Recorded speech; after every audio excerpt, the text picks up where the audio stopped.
Pour être influencé par l'esprit, il faut le connaître. La Bible nous dit qu'il faut apprendre à connaître Dieu et Jésus-Christ. Et nous comprenons que c'est par la Bible que nous pouvons le connaître. 1 Corinthiens chapitre 13, verset 3. Mais à présent, je veux que vous sachiez que personne, quand il parle sous l'influence de l'Esprit de Dieu, ne dit « Jésus est maudit » et que personne ne peut dire « Jésus est Seigneur » sauf s'il est sous l'influence de l'Esprit Saint. Il est évident que celui qui dit que Jésus est maudit, il ne fait pas référence à l'Esprit Saint. Il ne connaît pas Dieu. Il trouve même ridicule d'étudier la Bible. Et en fait, dans ce verset, il y a ce qu'il faut faire et son contraire.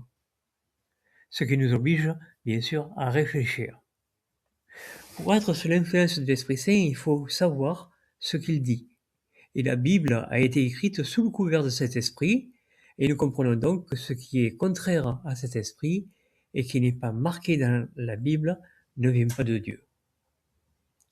C'est de cette façon que nous pouvons reconnaître celui qui a l'Esprit Saint ou pas.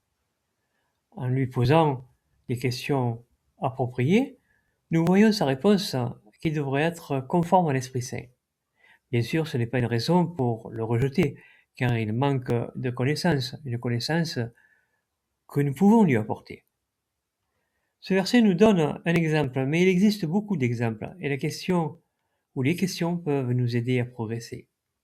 Il n'y a rien de plus intéressant que de se poser des questions et trouver la réponse dans la Bible.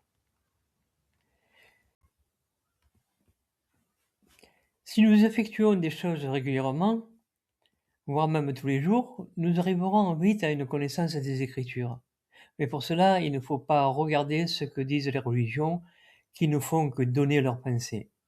Vous pouvez remarquer que dans ce verset, nous pouvons avoir l'esprit malsain du diable.